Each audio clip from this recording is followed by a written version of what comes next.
Hey hermanos, espero que estéis bien, soy Will Graham. Vamos a seguir con nuestros estudios sobre la Confesión de Londres 1689. Llevamos un par de meses en el capítulo 1 de nuestra confesión, hablando por supuesto sobre la bibliología, la doctrina de las escrituras, y después de haber hablado sobre diferentes facetas de la escritura, hoy estaremos con el penúltimo artículo del capítulo 1, que es el 1.9, la semana que viene 1.10, si Dios quiere. Y el título de esta clase será la hermenéutica. La hermenéutica, entre paréntesis, interpretación de la escritura. La hermenéutica de la escritura. La pregunta clave aquí será, ¿cómo debemos interpretar la Biblia? ¿Cómo hemos de interpretar la Biblia? Voy a leer 1.9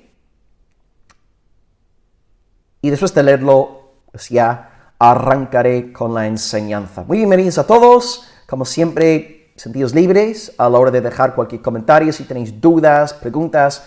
Y en estos vídeos de enseñanza siempre respondo a las preguntas. Hay otros vídeos que hago que tienen más bien un enfoque en noticias y realmente no me preocupan tanto aquellos vídeos. Pero estos vídeos de enseñanza sí son la razón de ser de este canal, así que me interesan vuestros comentarios y si tenéis dudas sobre la clase de hoy, podéis luego enviármelas y estaré encantado de contestarlas en la medida de lo posible, desde luego. Ok, artículo 1.9, Confesión de Londres 1689, título general, la hermenéutica de la escritura, leo.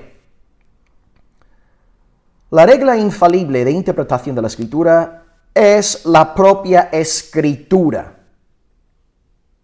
Por lo tanto, cuando surge alguna duda acerca del verdadero y pleno significado de cualquier pasaje bíblico, significado que no es múltiple, sino uno solo, debe buscarse en otros pasajes que hablen más claramente. Repito, la regla infalible de la interpretación de la Escritura es la propia Escritura. Por lo tanto, cuando surge alguna duda acerca del verdadero y pleno significado de cualquier pasaje bíblico, significado que no es múltiple, sino uno solo, debe buscarse en otros pasajes que hablen más claramente. Hoy no tengo puntos porque realmente hay una idea central aquí en el artículo 9. Así que lo que haré es simplemente explicar lo afirmado en la confesión. Vamos a empezar. Este noveno párrafo no requiere de mucha explicación. La idea fundamental aquí es que la escritura debe interpretar la escritura. O, dicho de otro modo, la escritura es su propio intérprete. Así que la escritura interpreta la escritura es su propio intérprete. Por tanto, según dice la confesión, si encontramos un texto oscuro, enigmático, complejo, complicado en la Biblia, lo que debemos hacer es interpretar este texto oscuro a la luz de pasajes más claros. Pondré un ejemplo. En Mateo 24, Jesús está entregando su sermón, su discurso en el Monte de los Olivos. Está hablando sobre la destrucción de Jerusalén en el año 70 y sobre su segunda venida. Y en Mateo 24, 15 al 16, Jesús habla acerca de un suceso enigmático. Bueno, enigmático para nosotros, gentiles, en el siglo XXI. No fue un suceso enigmático para los judíos del primer siglo, a quienes el Evangelio de Mateo iba dirigido. Dice Jesús en Mateo 24, 15 y 16. Cuando veáis en el lugar santo la abominación desoladora de que habló el profeta Daniel, el que lee entienda, entonces los que estén en Judea huyan a los montes. Jesús está hablando a discípulos, todos son judíos, y les dice a ellos que van a ver la abominación desoladora de que habló el profeta Daniel. Y al ver la abominación desoladora, tienen que huir a los montes. Para nosotros en el siglo XXI, la expresión abominación desoladora carece de sentido. ¿Cómo podemos nosotros interpretar esta expresión enigmática? Pues buscamos pasajes paralelos.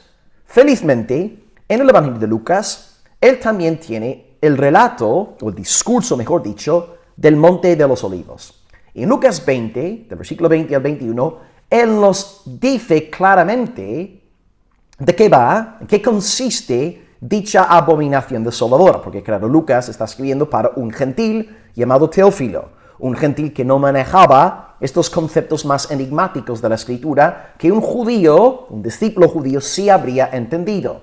Lucas 20, versículo 20 dice: Cuando viereis a Jerusalén rodeada de ejércitos, sabed entonces que su destrucción ha llegado. Entonces los que estén en Judea huyan a los montes. Entonces, Mateo 24 dice: cuando veáis la abominación desoladora, los que estén en Judea huyan. Y ahora dice: cuando veáis a Jerusalén rodeada de ejércitos, los que estén en Judea huyan a los montes. Lucas arroja luz sobre el significado de abominación desoladora.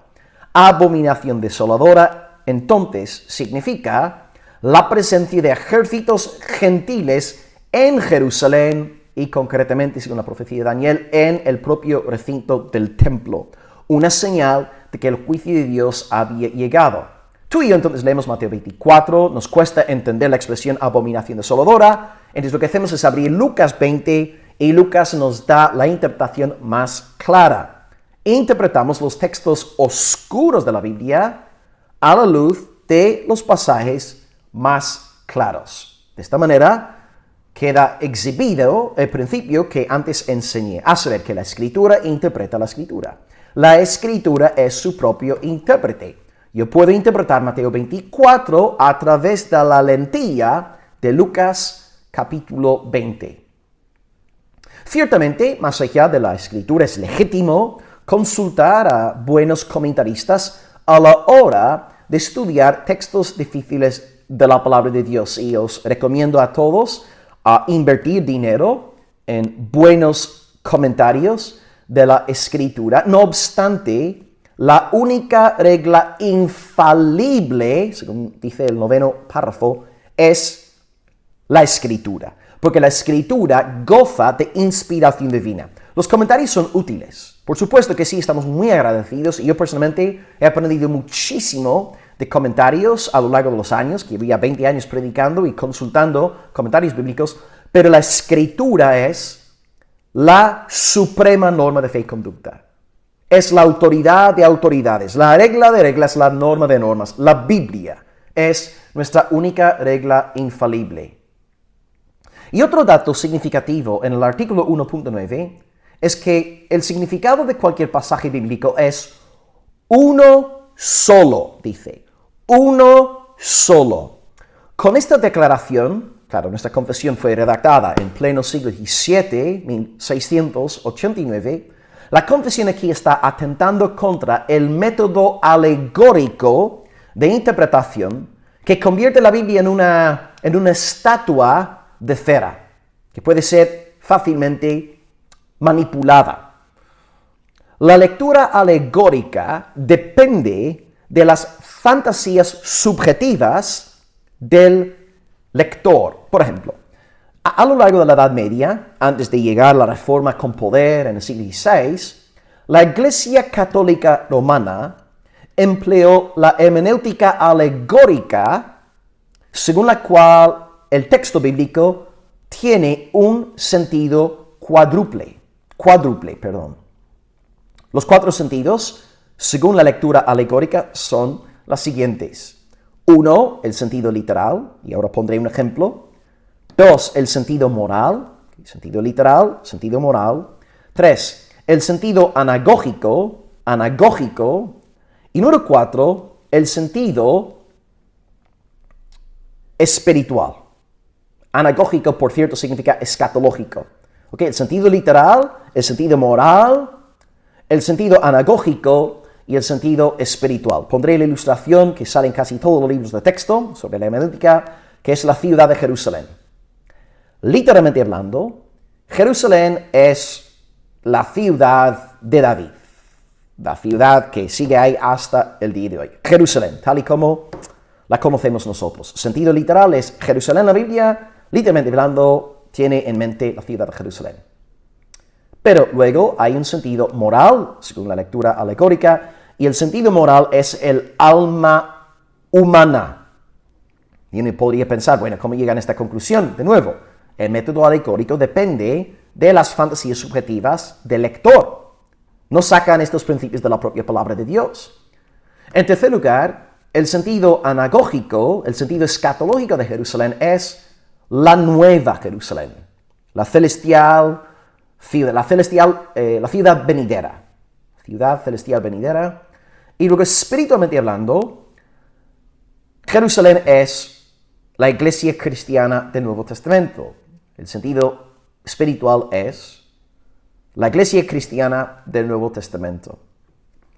Ya que la iglesia católica en la Edad Media se había entregado una lectura alegórica de la palabra de Dios, pues básicamente la palabra carecía de sentido, que los intérpretes podían torcer la palabra según sus propios caprichos. En palabras de William Plummer, este es un excelente libro de hermenéutica y lo uso en un curso de hermenéutica en Campus 415. Soy profesor de hermenéutica ahí. Si queréis descargar todo el curso, está online, 100% gratis. Es cuestión de entrar en Campus 415 y son de los primeros vídeos que están ahí subidos. Y tengo una sesión ahí, 6 sesiones, más de 6 horas de enseñanza sobre la hermenéutica. Y este es el libro de texto. Robert Plummer, preguntas y respuestas sobre cómo interpretar la Biblia. Cito unas líneas de Robert Plummer, concretamente página 78. Dice Plummer: este enfoque cuádruple de la interpretación de la Biblia llegó a ser tan extenso y dado por supuesto. De hecho, mucha de la erudición bíblica en la época medieval no era verdadera exégesis, sino la catalogación de las interpretaciones hechas por los padres de la Iglesia sobre varios pasajes. La tradición de la Iglesia triunfó completamente sobre la primacía de las Escrituras. Entonces, claro, tienes la Escritura, tiene un solo significado, pero vienen estos teólogos con su lectura alegórica, su método cuádruple, y mata el verdadero significado de la Escritura. Y tristemente, pues estas tradiciones de hombres fueron proclamadas desde los púlpitos de la Iglesia medieval, y los pobres creyentes, feligreses, no tenían ni idea de qué decía la Biblia. El problema con la lectura alegórica es que depende de la creatividad humana y no de la enseñanza de la palabra de Dios. Por ejemplo, cuando tú lees Jueces 1:7 y te dice que el rey pagano, Adonibezek, murió en Jerusalén, no tiene otro significado oculto. Pero el alegórico lee Jueces 1:7, Adonibezek murió en Jerusalén, y bueno, Adonibezek significa el número 66, Adoní 6, Besek 6, la ciudad de Jerusalén, otro 6, 666, marca de la bestia. Esto significa que el anticristo se levantará en Jerusalén. Estoy poniendo un ejemplo ridículo, ¿no? Pero así funcionan los predicadores y los lectores alegóricos. Ven cosas en la Escritura que no están ahí. Y sacan falsedades, tuercen la palabra de Dios. Para un lector alegórico, la Biblia puede significar cualquier cosa, porque el verdadero significado del texto realmente no importa. Gracias al Señor, en su amor y también providencia, levantó la Reforma Protestante en pleno siglo XVI. Y voy a citaros algunas líneas de los reformadores principales, Martín Lutero y Juan Calvino, y estas citas salen en el libro de texto clásico que utilizamos en España, las iglesias evangélicas para estudiar la hermenéutica, José Martínez, hermenéutica bíblica. Creo que sacó el libro en el 84, si no me acuerdo mal. Este es el libro que usé en mis días estudiantiles, hacía un siglo, ¿no? bueno, tampoco soy tan mayor, ¿no? Pero bueno, ya me voy haciendo cada vez más viejo. Dice Martín Lutero: solo el sentido simple, propio, original, el sentido en que está escrito, hace buenos teólogos. El Espíritu Santo es el escritor y el orador más sencillo que hay en el cielo y la tierra. Por tanto, sus palabras no pueden tener más que un sentido simple y singular, el sentido literal de lo escrito o hablado. Entonces, hemos dicho antes que la lectura cuádruple, el sistema alegórico, depende de 4 niveles de significado. Y Lutero aquí está diciendo, no hacen falta los otros 3 niveles. No hace falta un nivel espiritual, un nivel moral, un nivel anagógico. Lo que hace falta es el sentido literal de la palabra de Dios. Este es el significado verdadero, el único sentido, el único significado correcto del pasaje. Sobran otras interpretaciones. Y luego otra cita también, José Martínez coloca esta cita en su libro, Juan Calvino, dice algo parecido, en el mismo espíritu, cito al francés: el verdadero significado de la escritura es el significado obvio y natural. Mantengámoslo decididamente. Es una audacia rayana en el sacrilegio usar las escrituras a nuestro antojo y jugar con ellas como si fuesen una pelota de tenis, tal como muchos antes han hecho. La primera labor de un intérprete es permitir al autor que diga lo que dice, en vez de atribuirle lo que nosotros pensamos que habría de decir. Exactamente, y hay mucho de esto en nuestros días. Mucha predicación alegórica. Muchas personas abren las escrituras para predicar sobre cosas que no están ahí en el texto. Y por eso es tan importante la predicación expositiva y secuencial de la palabra de Dios. Porque la predicación expositiva saca del texto bíblico lo que está ahí y no permite que el predicador se entregue a sus fantasías subjetivas. No estoy hablando en contra de la predicación temática, que también es necesaria de vez en cuando en la vida de la iglesia local, pero la dieta principal ha de ser predicación expositiva y secuencial, porque de esta manera la iglesia recibe todo el consejo de Dios y libra a la iglesia de estar sujeta a la sabiduría de un hombre. Porque si yo solamente subo al púlpito el día domingo para predicar sobre mis pasajes predilectos, pues la iglesia nunca va a poder aprender todo el consejo de Dios. Y muchas veces, si yo soy un predicador expositivo secuencial, yo voy a estar algunas semanas con textos que desafían mi forma de pensar, y tengo que luchar con textos, y a veces tengo que corregir mi forma de pensar. Así que gloria a Dios. Cuando predicamos de esta manera expositiva, la Escritura santifica al predicador y santifica a los oyentes. No debemos pues atribuirle a ningún texto bíblico un sentido ajeno. Y esta es la gran tentación que se da en la lectura alegórica. En este sentido cuádruple de la Escritura, que de nuevo es un invento de los hombres. No hay tal cosa como un sentido cuádruple de la Biblia. Es un invento de una tradición de hombres. Nuestra meta como lectores de la Biblia, de acuerdo con las citas de los reformadores Lutero y Calvino, ha de ser encontrar el sentido simple y singular de la palabra, como decía Lutero, y, como decía Calvino, permitir al autor que diga lo que dice. Es lo que dice la confesión, hay un sentido en el texto. Ahora, ¿cómo podemos lograr esto?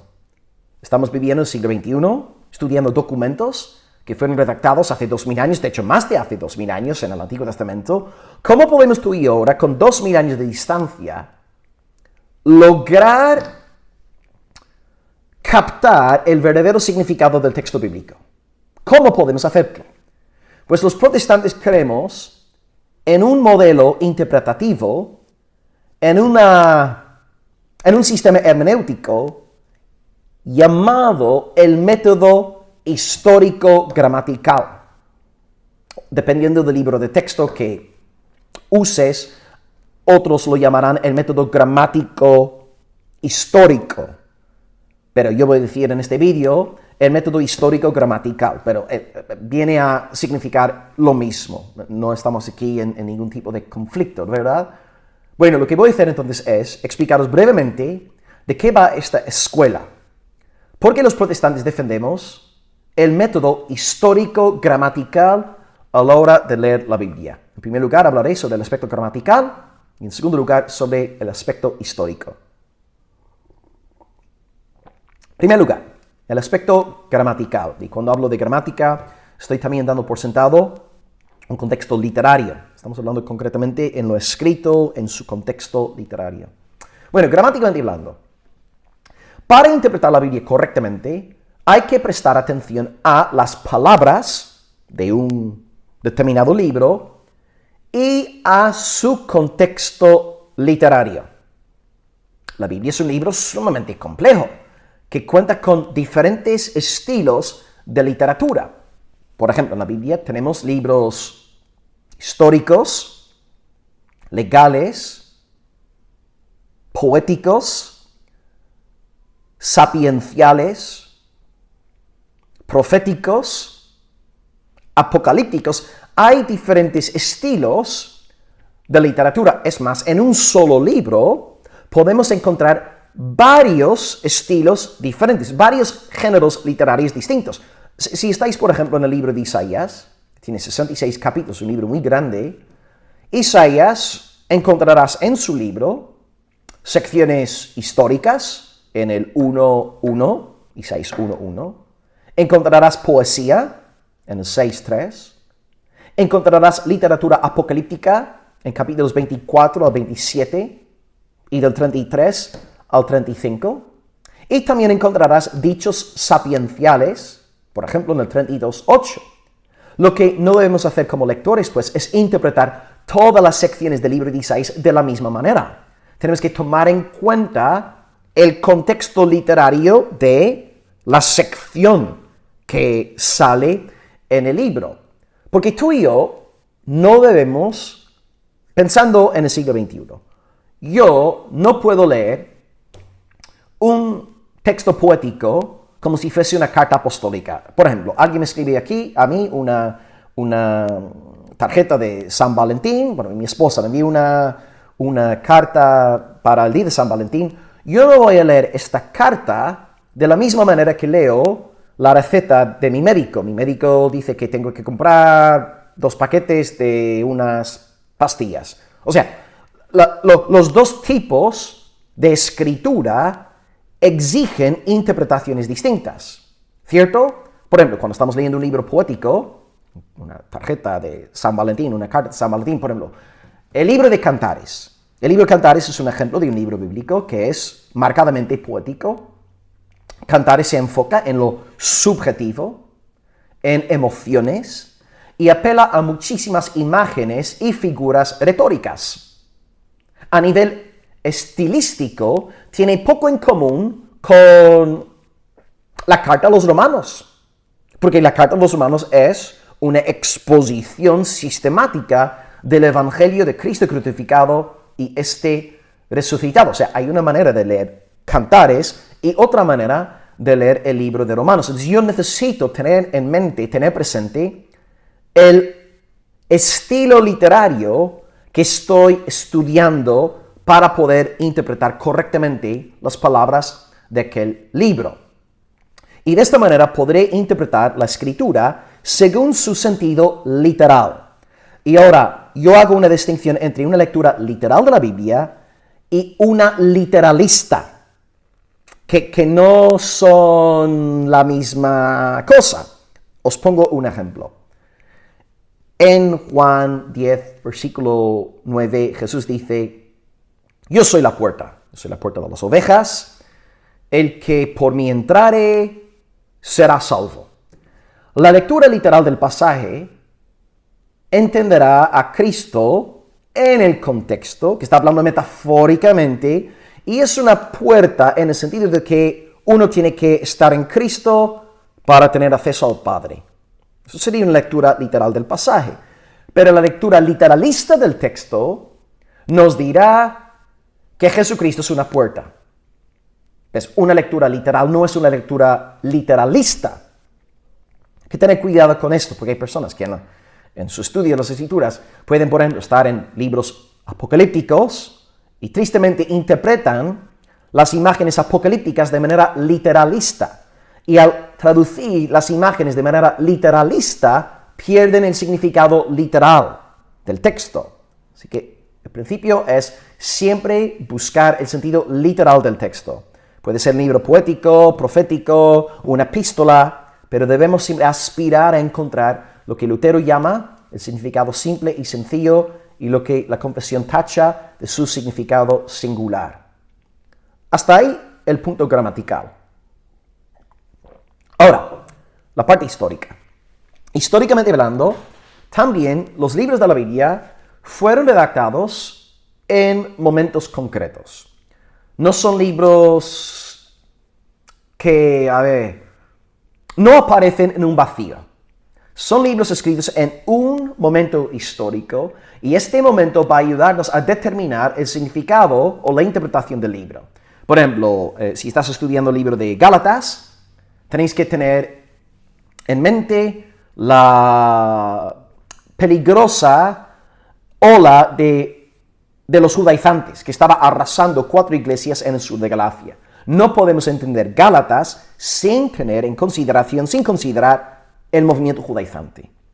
Si estamos leyendo 1 de Pedro, que está escrito en el contexto de la persecución imperial, a partir del 64, no vamos a poder sacar provecho, el mismo jugo del libro, sin tener en cuenta este contexto histórico. Bajo Nerón, la iglesia está siendo, machacada, perseguida.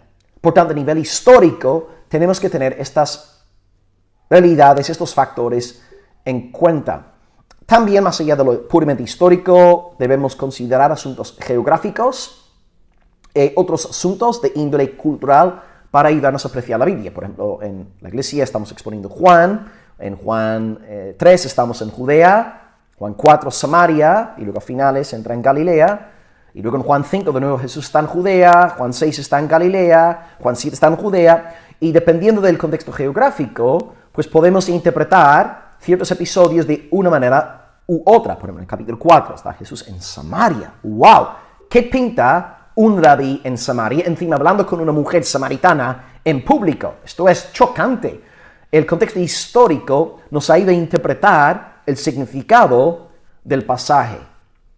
Todas estas cosas, estos factores objetivos, nos alejan del peligro de la subjetividad en la lectura de la palabra de Dios. Y si tomamos estos aspectos gramaticales y históricos en serio, podremos interpretar la Escritura con más sobriedad. Y como creyentes protestantes, defendemos el método histórico gramatical porque en una instancia es el método hermenéutico más luminoso que hay. Bueno, pensad en las alternativas. Estamos aquí defendiendo la hermenéutica histórico-gramatical. ¿Por qué? Porque la Biblia es un libro gramatical, la Biblia es un libro histórico, pero ¿cuáles son las otras alternativas? Por ejemplo, en nuestros días está la lectura marxista, está la lectura feminista, está la lectura LGTBIQ+, está la lectura existencialista, está la liberacionista, etc. Y todas estas escuelas imponen a la Escritura una camisa de fuerza y no permiten que la santa palabra de Dios hable. Aquellas escuelas, sofocan la voz del Señor, pero el método histórico-gramatical, ya que es inductivo, es decir, va desde lo particular hasta lo general, permite que la Escritura hable. Si yo estoy comprometido con la lectura histórico-gramatical de la Biblia, me sumerjo en Juan 4, Juan 5, Juan 6 y nado en las aguas de aquel pasaje y saco perlas del texto y las expongo a la iglesia local. Entonces la iglesia está recibiendo la palabra de Dios, no mis interpretaciones subjetivas. Entonces eso es importante porque enseña que la iglesia está bajo la autoridad de la palabra y no la creatividad del pastor. Bien, hemos entonces explicado que los protestantes defendemos el método histórico-gramatical porque nos ayuda a encontrar el significado literal, no literalista, el significado literal del texto en cuestión. Y la gran ventaja de la escuela histórico-gramatical es que es inductiva. Va desde lo particular del texto hacia lo general, principios generales. Y más allá de esta escuela histórico-gramatical, un último principio interpretativo que me gustaría añadir antes de acabar esta clase es algo que llamamos teología bíblica. ¿Okay? Por un lado hemos hablado del método histórico-gramatical, por otro lado, ahora teología bíblica. ¿De qué se trata? ¿De qué va la teología bíblica? Voy a citar las palabras de un amigo mío, Xavi Patiño, el director del Campus 415. Él dice que la teología bíblica es la herramienta interpretativa que reconoce a la persona de Jesucristo como el centro de las Escrituras y el desarrollo de su gran obra redentora como la metanarrativa argumental que cohesiona todas sus partes y da sentido al conjunto. ¡Wow! ¡Qué definición más impresionante! Voy a repetirla. La teología bíblica es la herramienta interpretativa que reconoce a la persona de Jesucristo como el gran centro de las Escrituras y el desarrollo de su gran obra redentora como la metanarrativa argumental que cohesiona todas sus partes y da sentido al conjunto. La Biblia enseña muchas verdades particulares, pero estas verdades particulares forman parte de una gran historia, una gran metanarrativa. Y esta gran historia, esta gran metanarrativa, es el mensaje de redención en Cristo crucificado y resucitado. Donde quiera que nos encontremos en la Biblia, tenemos que entender que estamos en esta historia de redención. Y hay que tener mucho cuidado porque en la lectura de la Biblia, a veces los árboles no nos dejan ver el bosque. Cada árbol de la Biblia, cada versículo es un árbol, pero este árbol forma parte de un gran bosque llamado Cristo crucificado y resucitado. Debemos siempre interpretar cada texto, cada libro de la Biblia dentro de este gran hilo conductor, Cristo, su salvación. Y la teología bíblica da por sentados 3 principios axiomáticos. Son, número 1, la Biblia es un solo libro. En la Biblia no tenemos 66 bosques diferentes, es un solo bosque. Principio número 2, la Biblia tiene un solo autor. Y número 3, la Biblia tiene un tema supremo. Así que la Biblia es un solo libro, un solo autor. Y tú me dirás, pero pastor, ¿no nos has enseñado en este curso de que hay 40 autores a lo largo de 1600 años? Sí, pero cada autor humano escribió lo que escribió gracias a la obra del Espíritu Santo y sus palabras escritas fueron inspiradas por Dios. Son palabras theopneustos, inspiradas por el Señor. Entonces, detrás de la Biblia en realidad hay un solo autor, 40 autores humanos, pero un autor divino. Y luego hay un tema supremo. Y este tema supremo de la Escritura es Jesucristo y su obra de salvación. De hecho, es el propio Salvador el que nos enseña que es así. Cristo es quien nos dice que Él es el tema, Él es la médula, Él es el núcleo de la revelación bíblica. Por ejemplo, podéis apuntar Lucas 24, versículos 27 y 44. Lucas 24, versículos 27 y 44, donde Jesús testifica de todo lo que la ley, los profetas y los escritos dicen de Él. Él es el eje, Él es el centro. Todo tiene que ver con el Salvador Jesucristo. Y luego un pasaje que expliqué en la iglesia hace poco, Juan 5:39, Jesús también dice, las Escrituras son las que dan testimonio de mí. Lucas 24, 27 y 44 y Juan 5:39. Y es precisamente por esta lectura hermenéutica centrada en Cristo, por esta teología bíblica, es por esta razón que los predicadores del primer siglo, en la iglesia primitiva, utilizaron el Antiguo Testamento para anunciar a Cristo. Un ejemplo sería el día de Pentecostés, se levanta Pedro, después del derramamiento del Espíritu, están hablando en otras lenguas, y luego Pedro dice, citando, por ejemplo, el Salmo 16, versículos 8 al 11, que Cristo ha resucitado. Pedro entonces dice que la Escritura está hablando de Cristo. Él es el centro de la palabra de Dios. Salmo 16 estaba anunciando de antemano la resurrección de Cristo. Y un poco más adelante, en el mismo sermón, Pedro citará Salmo 110, versículo 1, que habla sobre la sesión celestial de Jesús. Él se sienta. Gloria a Dios. Entonces, Pedro entendió que el Antiguo Testamento es el libro de Cristo. Y por supuesto, el Nuevo Testamento es el libro de Cristo también. Como decía Thomas Watson, el Antiguo Testamento y el Nuevo son los dos labios de Dios. Al fin y al cabo, la teología bíblica es simplemente un reflejo de lo que nuestra confesión dice tocante a la Escritura, siendo su propio intérprete. La Escritura, su gran bosque, es Cristo crucificado y resucitado, y ahora cada árbol es interpretado dentro de este gran marco, esta gran meta narrativa. Seamos pues sobrios como intérpretes bíblicos. Interpretemos la Escritura de acuerdo con la Sagrada Escritura. Y esto nos ayudará a encontrar el significado literal del texto y así no caeremos en los errores de la lectura alegórica.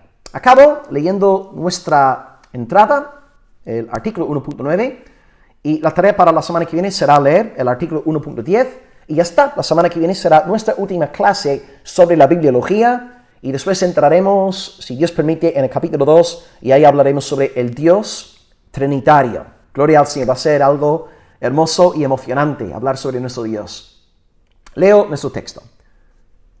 La regla infalible de interpretación de la Escritura es la propia Escritura.